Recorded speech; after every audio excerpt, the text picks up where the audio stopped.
Quiero empezar leyéndoles el pasaje completo de hoy. Vamos a encomendarnos al Señor en oración y luego nos metemos de lleno en la exposición de este pasaje. Dice Gálatas capítulo 3, versículo 19 al 24. Entonces, ¿para qué sirve la ley? Fue añadida a causa de las transgresiones hasta que viniese la simiente a quien fue hecha la promesa, y fue ordenada por medio de ángeles en mano de un mediador. Y el mediador no lo es de uno solo, pero Dios es uno. Luego la ley es contraria a las promesas de Dios en ninguna manera, porque si la ley dada pudiera vivificar, la justicia fuera verdaderamente por la ley. Mas la Escritura lo encerró todo bajo pecado para que la promesa que es por la fe en Jesucristo fuese dada a los creyentes. Pero antes que viniese la fe, estábamos confinados bajo la ley, encerrados para aquella fe que iba a ser revelada, de manera que la ley ha sido nuestro ayo para llevarnos a Cristo, a fin de que fuésemos justificados por la fe. Vamos a orar y empezamos la predicación. Padre Santo, te damos gracias, Señor, por el privilegio que tendremos hoy de vuelta en este día santo, de abrir tu palabra y de entenderla, Señor, de exponerla de tal manera que sea de beneficio y provecho para nuestras almas. Ayúdanos, Señor, en compañía de las palabras del apóstol Pablo, a que entendamos cuál es el verdadero propósito de la ley. Guía nuestras mentes y nuestros corazones y edifícanos a través de esta exposición en tu santo nombre. Amén. Hermanos, el título de la prédica de hoy es Encerrados bajo la ley. Y como dije recién, el propósito principal de Pablo en este pasaje es dejar en claro cuál es el propósito de la ley. Retomando la idea desarrollada en el sermón anterior sobre la promesa segura hecha a Abraham, que tiene que ver nada más ni nada menos que con nuestra salvación, Pablo pasa en los versículos que tenemos hoy a mostrarnos que esa salvación que puede ser alcanzada solamente por medio de la promesa, esa promesa que ya fue hecha en Génesis y confirmada luego a Abraham, no menosprecia ni anula por completo el propósito por el cual fue dada la ley. Hermanos, esa es la idea central del pasaje de hoy. En los últimos versículos que el hermano expuso el domingo pasado, los versículos 17 y 18 del capítulo 3, Pablo resaltó la importancia de entender una diferencia, la diferencia entre la ley y el evangelio.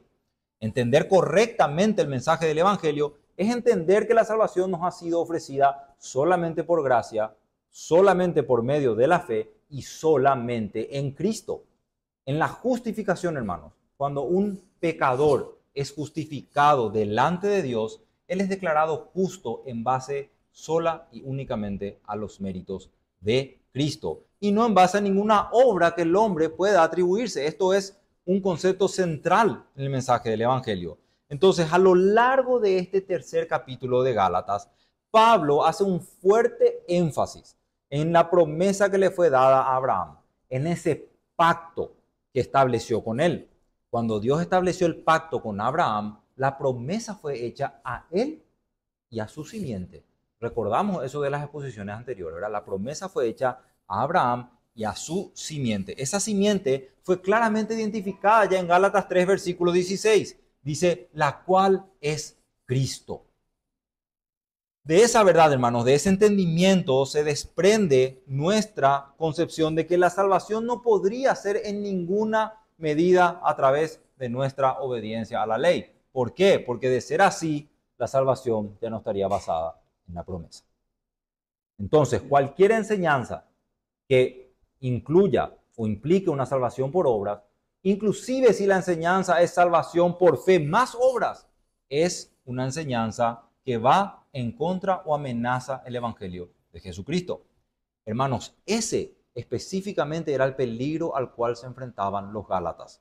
Y Pablo se los dice directamente al empezar su carta, después del saludo. En Gálatas 1, versículo 6, Pablo ya dice, estoy maravillado de que tan pronto os hayáis alejado de aquel que os llamó por la gracia de Cristo, para seguir un evangelio diferente. Añadir la circuncisión como algo necesario para la salvación era el error que los judaizantes promovían o proponían. Eso era lo que ellos específicamente, o la manera en la que ellos estaban atacando este evangelio. Y ese tipo de error, vamos a ver hoy, y ya lo venimos desarrollando realmente, tiene que ver con dos cosas sumamente importantes. Tiene que ver con no entender correctamente la promesa, que es lo que ya hemos desarrollado hasta el versículo 18 el domingo pasado, pero también tiene que ver con no entender el propósito por el cual fue dada la ley. No es suficiente entender solamente la promesa. Tenemos que entender también para qué fue dada la ley. Ahora que Pablo ha expuesto correctamente hasta el versículo 18 la salvación por medio de la promesa, fundamentada en ese pacto de gracia, él pasa en los versículos que tenemos hoy a explicar cuál es el propósito de la ley. Así que mi propuesta esta mañana es desarrollar esta idea a lo largo de estos versículos en 3 puntos principales.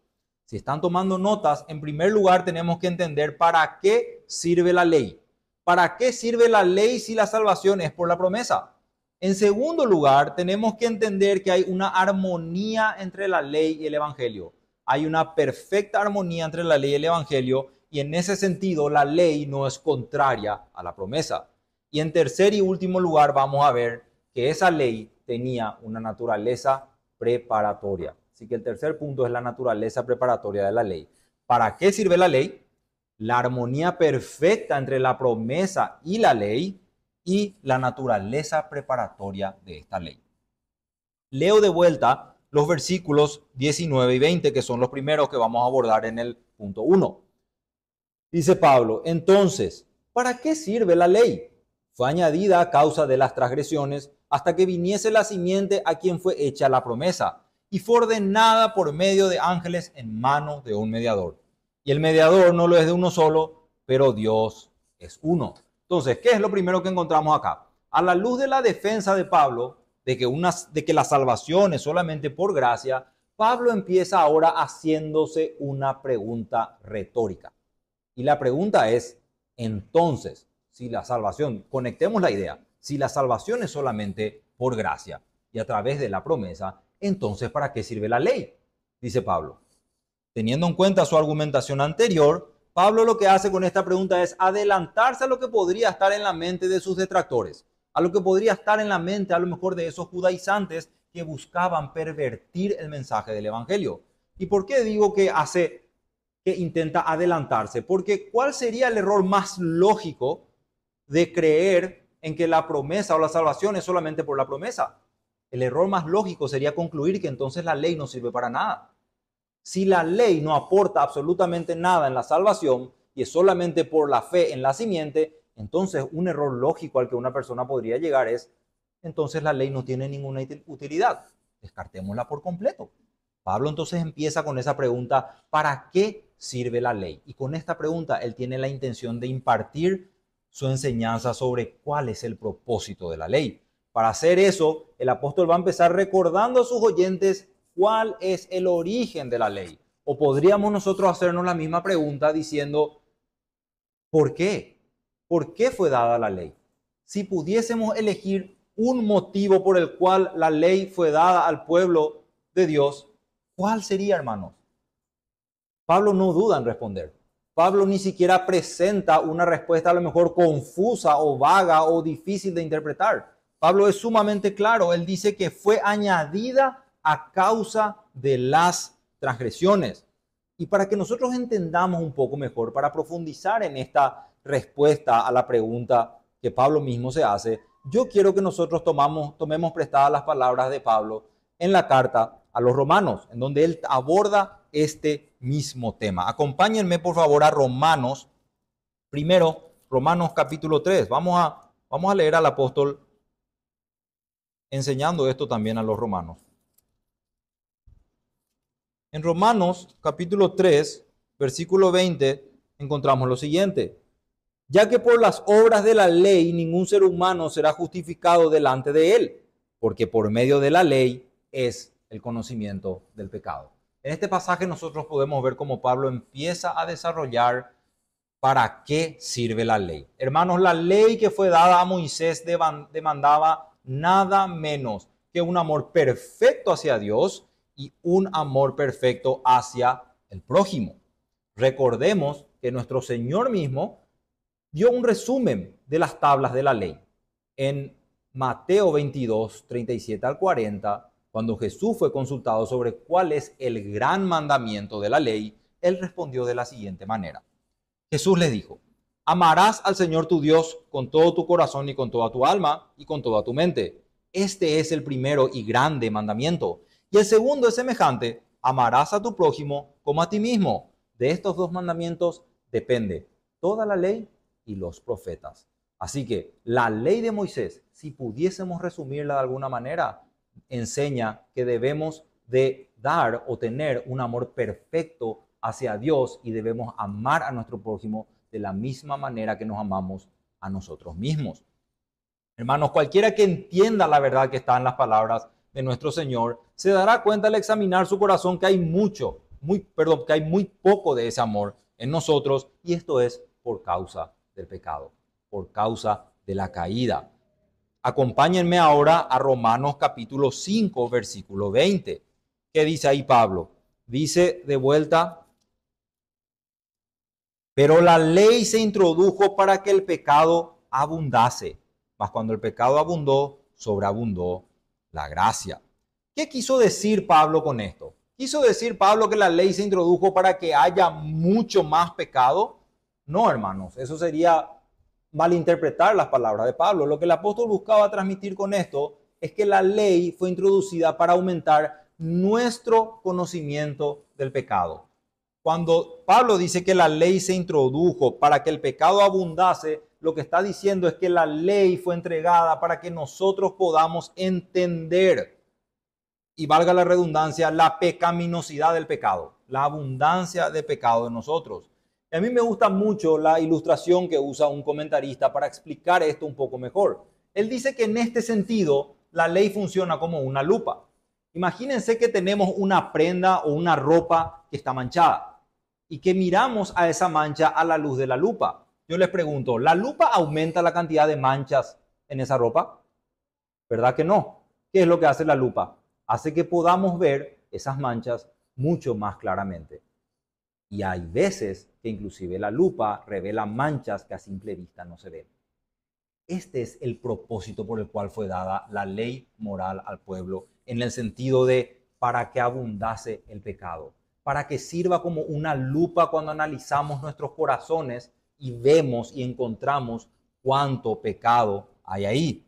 Pero déjenme por favor citar una última vez al apóstol Pablo en Romanos capítulo 7, versículo 7. Encontramos lo siguiente en este pasaje. ¿Qué pues diremos? Dice Pablo, ¿la ley es pecado? En ninguna manera. Pero yo no conocí el pecado sino por la ley. Porque tampoco conociera la codicia si la ley no dijera, no codiciarás. De vuelta vemos la misma idea. La ley fue introducida para que nosotros entendamos mejor nuestra pecaminosidad. Entonces, la primera respuesta a esta pregunta retórica de Pablo de para qué sirve la ley es que fue introducida para ver claramente nuestro pecado. Pero, hermanos, su explicación no termina ahí. Él no cierra ese punto solamente con esa explicación. Él continúa diciendo que fue añadida a causa de las transgresiones hasta que viniese la simiente a quien fue hecha la promesa. Entonces, la ley que nos fue dada por Dios, esa ley moral, esa ley que refleja el carácter de Dios, tenía el propósito de esclarecer nuestro entendimiento y conocimiento del pecado, pero acá se establece que esa ley tenía un tiempo y su tiempo revelaba el otro propósito de la ley.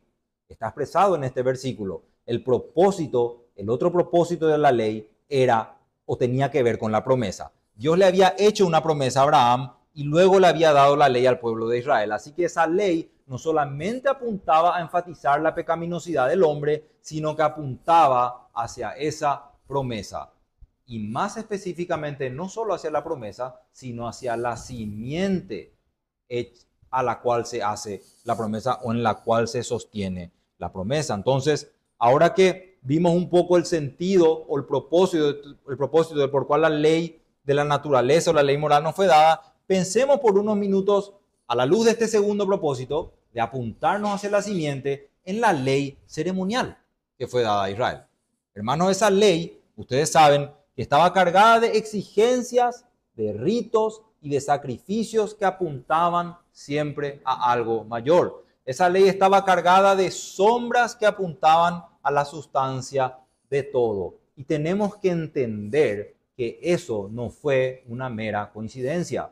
Esa ley no fue formulada ni establecida al azar. Tenía un propósito muy específico y Pablo nos dice que también tenía un tiempo establecido. Tenía un propósito específico y tenía un tiempo establecido. Su propósito era apuntar a la simiente de la promesa que ya vimos que es Cristo. Y el tiempo de su vigencia como ley ceremonial para Israel encontraría su cumplimiento con la venida del Mesías. Era una ley que tenía un propósito de apuntar a la simiente y por ende, con la llegada de la simiente, cumplía su tiempo. Dejaba de estar vigente cuando eso se cumple. La ley ceremonial debía continuar en la forma que fue dada solo hasta la venida de Cristo, porque en ese momento encuentra su cumplimiento. Cumple en un sentido el propósito para el que fue dada. Esa ley ceremonial ya no tiene un propósito una vez inaugurado el nuevo pacto. Sin embargo, ya vimos que no podemos pensar de la misma manera acerca de la ley moral.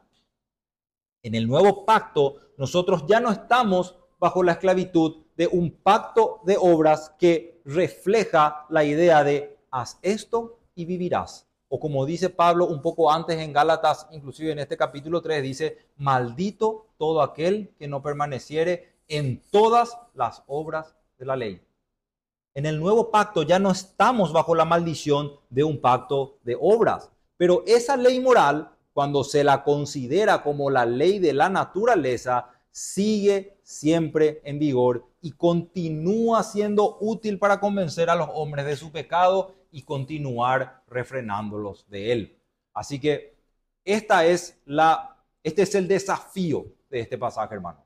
Entender realmente cuál era el propósito de la ley y cómo esto se aplica.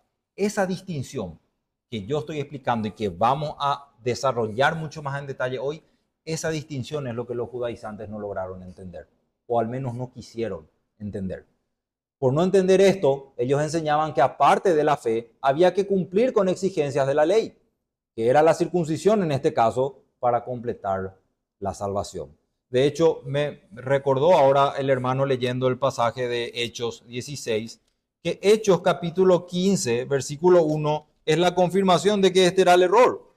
Hechos 15, versículo 1 dice, entonces algunos que venían de Judea enseñaban a los hermanos esto, si no os circuncidáis conforme al rito de Moisés, no podéis ser salvos. Así que la circuncisión como parte, como requisito para la salvación, era el error que los judaizantes estaban queriendo introducir. Y Pablo se adelanta a los que podrían llegar a argumentar contra él, que entonces la ley en su totalidad ya no tiene ninguna utilidad. Pablo se está adelantando a que ese argumento pueda llegar a surgir una vez que se lea su carta o realmente se entienda que la salvación es solamente por la promesa.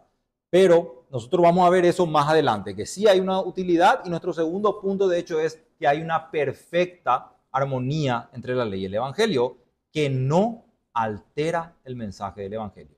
La clave de entender, y vamos a entender esto más adelante, pero quiero hacer nomás ya este énfasis, la clave de entender cómo la ley y el evangelio se complementan y tienen una armonía perfecta es entendiéndola sin que altere el mensaje del evangelio. Los judaizantes estaban alterando el mensaje del evangelio. Pero antes de que lleguemos a eso, antes de nuestro segundo punto, quiero desarrollar la última parte de estos dos versículos que hablan de que la ley, esa ley fue ordenada por medio de ángeles en mano de un mediador y el mediador no lo es de uno solo, pero Dios es uno. Hermanos, a simple vista este pasaje parece un tanto difícil de entender y de interpretar. De hecho, tiene sus desafíos de interpretarlo, pero algo importante que no debemos perder es el hilo de pensamiento que tiene Pablo para poder darle el sentido correcto a estas palabras. Nosotros otra vez vamos a encontrar acá un contraste que hace Pablo.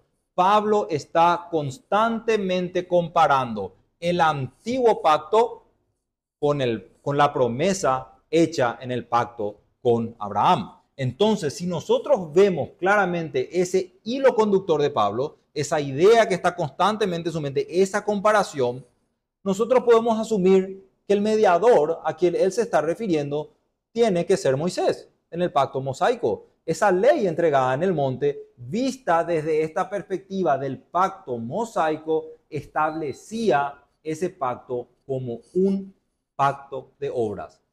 ¿Quién era el mediador de ese pacto de obras en el pacto mosaico? Era Moisés. Así que cuando Pablo habla del mediador, está hablando de Moisés. Y se nos dice que ese mediador recibe la ley en el monte, en palabras del apóstol, por medio de ángeles. Esto también Esteban lo afirma en Hechos 7:53. Nosotros leemos ahí que Esteban dice a los judíos, a las autoridades judías, le dice: vosotros que recibisteis la ley por disposición de ángeles. Esta acusación de Esteban que se está dando a las autoridades judías era en un contexto de que ellos no reconocían a Cristo como el cumplimiento de la promesa. Ellos no reconocían al Cordero que apuntaba a todos los sacrificios. No lo reconocían como el Mesías y por ende en su argumento está esa ley como pacto de obras en el pacto mosaico. Si nosotros tomamos la idea de Pablo en nuestras mentes y nos trasladamos a lo que Esteban está diciéndole a las autoridades judías, nosotros podríamos resumir eso como diciéndole a ellos: ustedes rechazan el pacto que se ofrece en esta simiente y prefieren quedarse en el pacto mosaico, en ese pacto de obras que fue entregado por ángeles a Moisés en el monte, porque no reconocen que Cristo es el cumplimiento de esa promesa. Ustedes prefieren quedarse en ese pacto. Entonces, quiero hacer aquí un paréntesis. El hecho de que esa ley, como dice Pablo y como lo confirma el libro de Hechos, haya sido entregada por medio de ángeles al mediador, en ninguna manera niega la realidad de que esta ley es realmente dada por Dios. La ley de la naturaleza, hermanos, o la ley moral como la conocemos, refleja el carácter de Dios. Dios mismo la ha ordenado, Él mismo la ha dado, y esa ley siempre estará vigente. Esa es la ley que se conoce también como la ley de la creación. El propio Moisés, en Deuteronomio 33, nos confirma que, dice este pasaje, Jehová, rodeado de un ejército de ángeles, tenía la ley de fuego en su mano derecha. Esa ley fue dada por Dios. Entonces, teniendo en cuenta toda la información que proveen estos pasajes en su conjunto, una interpretación natural de lo que Pablo podría estar diciendo aquí es que la ley que Dios mismo ordenó y con la que descendió en su mano al monte fue dada a Moisés por los ángeles que lo acompañaban.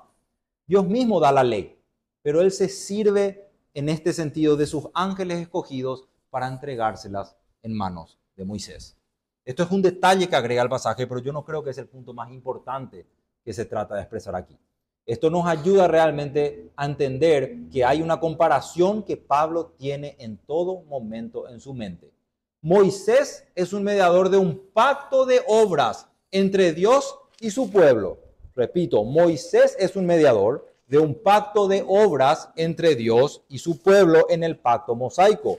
Pero en el nuevo pacto, en cumplimiento de la promesa a Abraham, Dios mismo, en la segunda persona en la Trinidad, es nuestro mediador. Y Él es mediador de un mejor pacto, porque este es un pacto de gracia. Entonces, Pablo establece claramente este contraste. Y con eso él busca demostrar la superioridad del pacto de gracia por encima del pacto mosaico. Hermanos, ese contraste tiene que a nosotros darnos la idea de la superioridad de un pacto de gracia en el cual Dios mismo es el mediador, a la luz de un pacto de obras en el cual tenemos un mediador imperfecto y humano como Moisés. Es increíblemente superior el pacto de gracia. Y no solamente eso, sino que en la promesa de este nuevo pacto, o la promesa que fue hecha a Abraham, no estaba incluido solo un pueblo. Estaba incluido hombres y mujeres de toda nación. Por eso Pablo agrega al final de este pasaje: pero Dios es uno. Dios no es Dios solamente de Israel ni del pueblo judío. Dios es Dios de los judíos y de los gentiles. El pacto con Abraham apuntaba a Dios como el Dios de los judíos y gentiles, y por eso tenemos nosotros la promesa: en ti serán benditas todas las naciones. Pablo entonces establece por medio de esta comparación la superioridad del nuevo pacto, de la promesa hecha a Abraham versus el pacto mosaico. Entonces, ¿cómo podemos resumir este primer punto? Pablo va a explicar el propósito de la ley haciendo una pregunta retórica, diciendo: ¿para qué serviría entonces la ley si la salvación es solo por la promesa? Y él agrega que se ha agregado la ley a causa del pecado del hombre, a causa de las transgresiones, y que tenía un propósito esa ley. El propósito de la ley no era salvar. El propósito de la ley era, por un lado, mostrarnos nuestra pecaminosidad, y también vamos a ver más adelante que era llevarnos o guiarnos hacia la simiente que fue prometida a Abraham. Entonces, pasemos a nuestro segundo punto, que está en los versículos 21 y 22. Pablo ahora va a hacer una defensa de la armonía que existe entre la ley y las promesas. Tengamos en cuenta que Pablo está defendiendo que la salvación vino por la promesa, que la salvación es una herencia que se recibe por fe y que no hay nada que podamos hacer nosotros para ganar o alcanzar esa salvación. No hay ningún tipo de cumplimiento de alguna ley que podamos nosotros alegar que hemos cumplido para alcanzar esa salvación. Entonces, dice así los versículos 21 y 22. Luego, ¿la ley es contraria a las promesas de Dios? En ninguna manera, porque si la ley dada pudiera vivificar, la justicia fuera verdaderamente por la ley. Mas la Escritura lo encerró todo bajo pecado, para que la promesa, que es por la fe en Jesucristo, fuese dada a los creyentes. ¿Qué es lo que encontramos de vuelta en este segundo punto? Encontramos de vuelta a Pablo haciéndose una pregunta retórica. ¿La ley entonces es contraria a las promesas de Dios? E inmediatamente responde de vuelta a esa pregunta, diciendo: en ninguna manera, porque si la ley dada pudiera vivificar, la justicia fuera verdaderamente por la ley. Pablo es muy claro, hermanos, en la idea que él está tratando de desarrollar. Y nosotros podemos entender su punto si nos hacemos la misma pregunta que él se hace. Esta es una pregunta clave. Responder a esa pregunta nos ayuda a entender mejor el propósito de la ley. La pregunta es la que él se hace: ¿puede dar vida a la ley? ¿Qué pasaría si la ley pudiera vivificar? Esta es la pregunta clave, hermanos. ¿Y por qué es tan clave esa pregunta? Porque si la respuesta fuese que sí, que la ley puede dar vida, entonces podríamos estar hablando de dos formas de salvación. Podríamos salvarnos intentando cumplir perfectamente la ley, si ésta pudiera dar vida, lo cual nadie lograría hacer, o podríamos escoger el otro camino, que es salvándonos a través de la promesa. Si eso fuese así, si eso fuese verdad, entonces sí, en un sentido, la ley y la promesa serían contrarias. Serían dos formas distintas de alcanzar la salvación. Pero Pablo quiere que los gálatas recuerden este punto principal. La ley no tiene poder para dar vida. Eso es algo sumamente clave entender para poder ver claramente el propósito de la ley. La ley no tiene el poder para dar vida. Pablo quiere que los gálatas recuerden cuál es el verdadero propósito por el cual fue dada la ley, para convencerlos de pecado y para guiarlos a esa promesa que él mismo ya expuso, que ha sido dada en Cristo, para que ellos entiendan su incapacidad de salvarse por sus propias obras y su necesidad de un Salvador. Y si lo pensamos y lo reflexionamos un poco, hermanos, esto es el corazón del mensaje del Evangelio, que no podemos reconciliarnos con Dios por nuestros intentos, por más buenos que sean. Necesitábamos de un Salvador que no podía ser menos que Dios mismo para poder cumplir con las exigencias de esa ley y dar su vida en rescate por nosotros. Así que la promesa era que Dios enviaría esa simiente para que por la fe en la simiente que es Cristo, no solamente los judíos se salven, sino tanto judíos como gentiles, personas de toda nación puedan alcanzar la salvación. En el versículo 22, Pablo va a enfatizar un poco más esta idea, esa incapacidad de la ley de impartir vida. Él dice, está confirmada por las Escrituras. Así que Pablo sigue desarrollando su punto. En el versículo 22 leemos, mas la Escritura lo encerró todo bajo pecado, para que la promesa que es por la fe en Jesucristo fuese dada a los creyentes. Entonces, el propósito de la ley nunca fue que se use como un requisito añadido a la fe. Y presten atención a la palabra que elige el apóstol Pablo aquí. Usa la palabra, la Escritura lo encerró. Encerró es sinónimo de libertad. Encierro no es sinónimo de libertad. Pablo usa muy estratégicamente la palabra, la Escritura lo encerró todo bajo pecado, porque la ley nunca tuvo la intención de dar libertad, sino todo lo contrario. La ley tenía el propósito de encerrarlo todo bajo pecado. ¿Y qué es lo que Pablo quiere enseñar con esa expresión de encerrarlo todo bajo pecado? Mostrarnos claramente nuestra incapacidad por causa del pecado. Eso él lo confirma con las Escrituras. La ley nunca tuvo la intención de dar libertad, sino todo lo contrario. Así que, ¿qué es lo que vemos en este segundo punto? ¿Cuál es la clave entonces de entender la armonía entre la promesa o el evangelio y la ley? ¿Cómo es que estas no se contradicen? Entendiendo que la ley nunca tuvo poder para dar vida. La vida eterna se alcanzaría solamente a través de la fe en la simiente que es Cristo. Y eso provee una armonía perfecta entre la ley y el evangelio.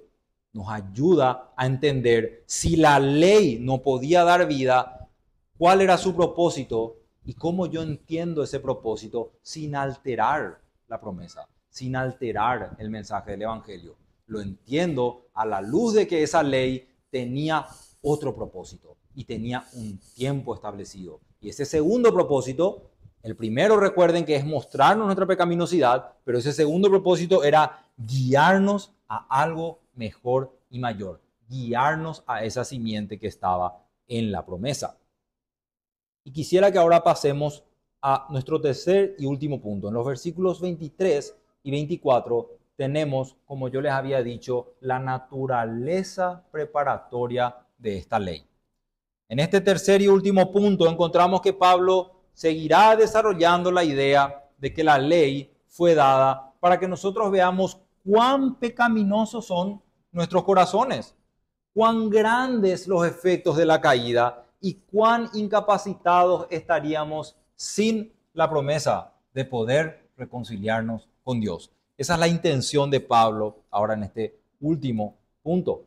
Se nos presentará mucho más claramente ahora este otro propósito de la ley. Y ese otro propósito tiene un carácter preparatorio.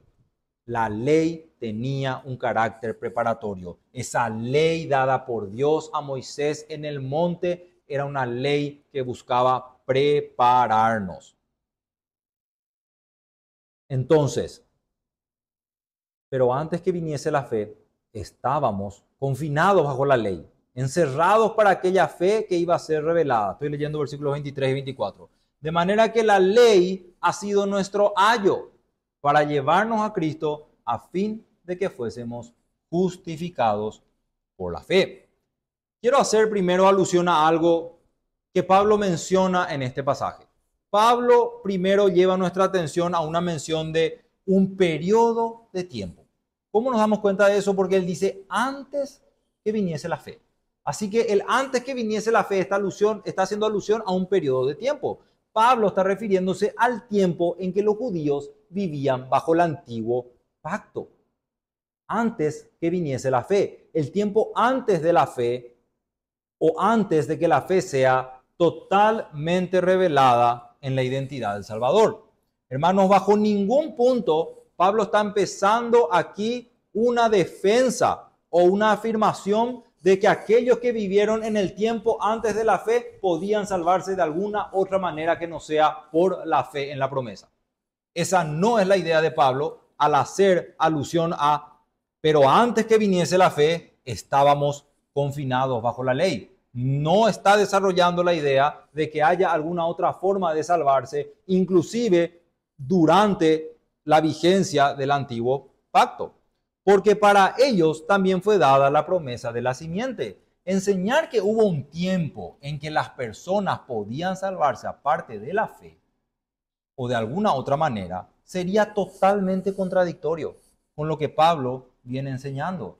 Lo más probable es que si enseñáramos algún otro tipo de salvación en el antiguo pacto, sería una salvación por obras, a la luz del cumplimiento de la ley. Pero Pablo no puede estar diciendo que sí hubo un tiempo en el que eso era posible antes que viniese la fe, porque su argumento es que la ley no puede dar vida. Tenemos que entender claramente la manera en la que Pablo está argumentando eso. Entonces, ¿cuál es la idea de Pablo para hacer referencia a ese tiempo antes de la fe, al tiempo del antiguo pacto? ¿Y cómo es que el estar confinado bajo la ley en ese tiempo era diferente ahora, al tiempo del Evangelio o al tiempo del nuevo pacto?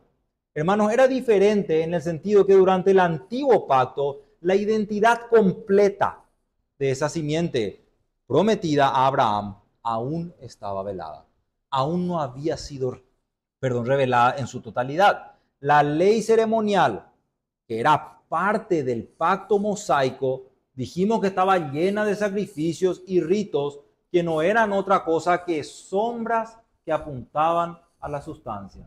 Eran tipos del antitipo que habría de venir.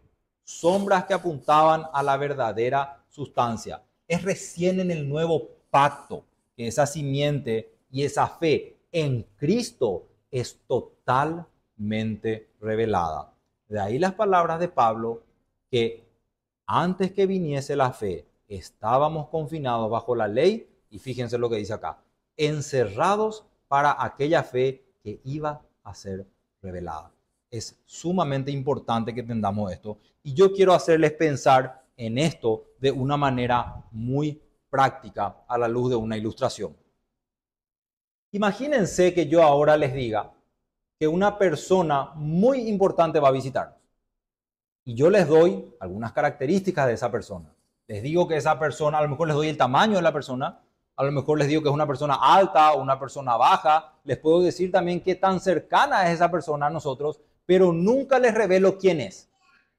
Imagínense la ansiedad que todos ustedes van a tener al ver que la sombra de esa persona se acerca a la habitación. La sombra de esa persona es la prueba de que hay una persona viniendo, pero la sombra de esa persona no es la persona. Hasta que la persona no ingrese a este lugar, no podemos saber quién es. Pero ahí está su sombra diciéndonos, ahí hay alguien.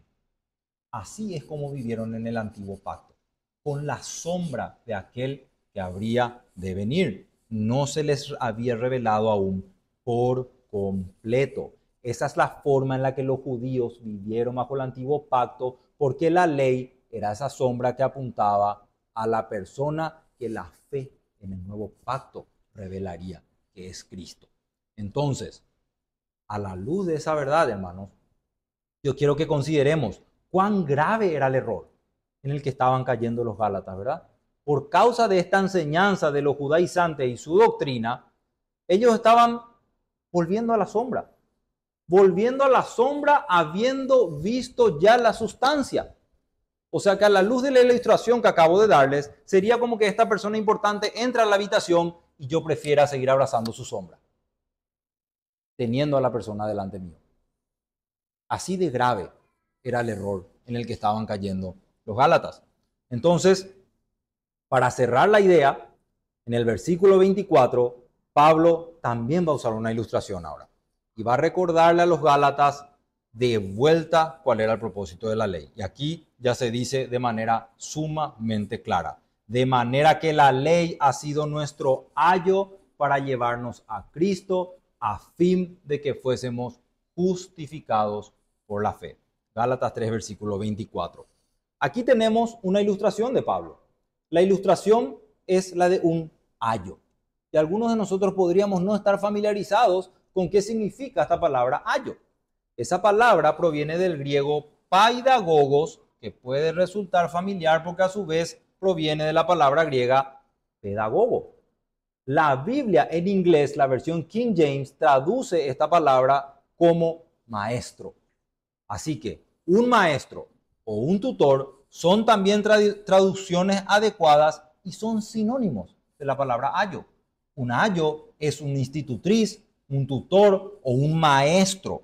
Eso es lo que Pablo está tratando de transmitir acá. Está resaltando y enfatizando de vuelta la idea de que la ley era como un maestro, como un tutor, una guía que nos enseña y nos lleva hacia algo específico. Entonces Pablo de vuelta lo que hace acá es conectar el versículo 19 con el versículo 24. Él empezó este discurso diciendo, ¿para qué entonces sirve la ley? Y él responde a esa pregunta aclarando que fue añadida a causa de las transgresiones, hasta que viniese la simiente a quien fue hecha la promesa. Pero en el versículo 24, él conecta directamente esta idea, porque Pablo aclara que la ley no fue dada. Ya anteriormente aclaró que la ley no fue dada para impartir vida, sino que tenía el propósito de servirnos como un tutor, como una guía o como un maestro que nos lleva paso a paso hasta revelar la simiente. Hermanos, ¿pueden ver la naturaleza preparatoria de la ley? ¿Pueden ver cómo esa ley nunca tuvo el propósito de impartir vida, nunca tuvo el propósito de ser un requisito añadido a la promesa, sino que realmente era un tutor, era una guía? Tenía la intención de prepararnos para la fe que sería revelada. Y esa simiente en quien fue hecha la promesa era Cristo. Hermanos, la única justicia verdadera, la única forma de reconciliación con Dios es a través de la fe en esa simiente. No importa si son creyentes que estuvieron en el antiguo pacto o vivieron ya la dispensación del nuevo pacto, no hay otra forma de ser justificados delante de Dios que no sea a través de los méritos de Jesucristo y su muerte en la cruz. Esos méritos se nos atribuyen a nosotros y esa es la única forma de que podamos alcanzar la salvación. Añadir algo a esa promesa, sea lo que fuere, añadir algo a esa fe en Cristo, algún requisito de la ley, como proponían los judaizantes, que era la circuncisión, es un error grave. Y es ese el error que Pablo denuncia en toda su carta a los Gálatas. Como hemos visto en el pasaje de hoy y a lo largo de la exposición de esta carta, si consideramos ese error así como lo estamos viendo hoy, verdad que es un desvío hacia un evangelio diferente. Ciertamente los Gálatas, al querer agregar un requisito a la fe y a la promesa, se estaban desviando a un evangelio diferente. Hermanos, esa es la idea de Pablo en este pasaje. Esa es la forma en que él decide explicar el propósito de la ley. Primero, aclarando que la ley, en un sentido, debe llevarnos al Salvador para alcanzar la salvación. Pero la ley, una vez que alcanzamos la salvación por medio de la promesa, la ley moral dada a Moisés sigue teniendo una vigencia en nuestras vidas. La ley ceremonial ya no tiene ningún propósito una vez llegado Cristo, pero esa ley esa ley moral que cuando no éramos creyentes nos mostraba constantemente nuestra pecaminosidad y nuestra necesidad de un Salvador, ahora que hemos visto al Salvador y que alcanzamos esa salvación, sigue teniendo un propósito para nosotros. Y quiero llevar la aplicación de este sermón a ese propósito. Hermanos, a la luz de lo que hemos aprendido en este sermón, a mí me gustaría que nosotros podamos irnos de aquí haciéndonos algunas preguntas, aplicando este sermón a nuestras vidas por medio de esas preguntas. Hemos entendido que la salvación viene como una herencia por la promesa hecha en la simiente, que es Cristo. Así que nuestra salvación es por gracia, solamente por gracia y a través de la fe en Jesucristo. Entender eso es fundamental, pero quiero que entiendan que también es fundamental entender cómo vivo ahora que soy parte del nuevo pacto. y cómo tiene o sigue teniendo una utilidad para mí la ley de Dios dada a Moisés ahora que ya soy salvo. Nosotros debemos seguir luchando constantemente contra el pecado que mora en nosotros. Y en esa lucha experimentamos caídas, frustración y desánimo. La ley es un constante recordatorio para nosotros de que aún hay mucho trabajo que hacer. ¿Verdad que sí? Podemos ver eso si examinamos brevemente nuestras vidas. Entonces, mientras nosotros trabajemos en nuestra búsqueda de la santidad, mientras sigamos luchando contra el pecado y avanzando en nuestra santificación, hagámonos las siguientes preguntas. En primer lugar, ¿estoy confiando en mí mismo y en mi propia fuerza? ¿O estoy confiando en la gracia de Dios? ¿Qué es lo que me motiva en la santificación? ¿Que lo voy a poder hacer por mis propias fuerzas? ¿Por mis propios esfuerzos? ¿O yo realmente confío en la gracia de Dios? En segundo lugar, preguntémonos, ¿estoy consultando constantemente la palabra de Dios para saber cuál es la conducta que agrada a nuestro Padre Celestial?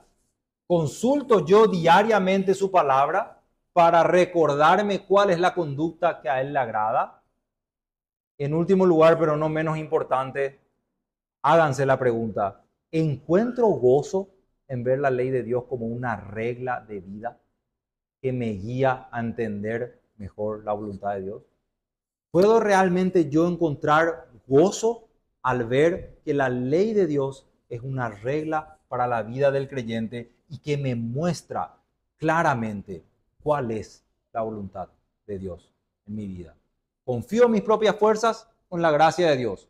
¿Estoy constantemente volviendo a la palabra de Dios para saber qué espera el Señor de mí? Y en último lugar, ¿puedo realmente decir que encuentro gozo en que la ley de Dios es una regla de vida para mí como el creyente?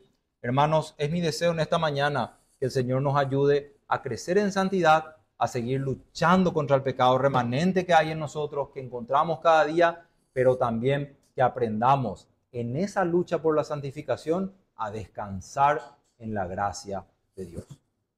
Vamos a orar. Padre Santo que estás en el cielo, te damos gracias, Señor, por tu palabra. Gracias, Señor, por habernos dejado esa ley que refleja tu carácter. Esa ley tan perfecta, Señor, que primero nos llevó a ti y hoy nos sigue mostrando nuestra necesidad de santificarnos. Nos sigue mostrando, Señor, que es necesario luchar contra nuestra carne, luchar contra nuestra concupiscencia, contra el diablo y contra todas las sugerencias del mundo. Te rogamos, Señor, que esa ley no nos desanime ni nos tire por el suelo, sino que nos recuerde, Señor, que en tu gracia y por la asistencia de tu Espíritu Santo podremos, y es de hecho una promesa que seguiremos avanzando en esta santificación. Guíanos, Señor, a través de tu palabra, fortalécenos y muéstranos por sobre todo claramente cuál es tu voluntad para nosotros, Señor. Guíanos y danos el gozo de vivir a la luz de tu palabra. Te entregamos, Señor, todo esto en tu santo nombre. Amén.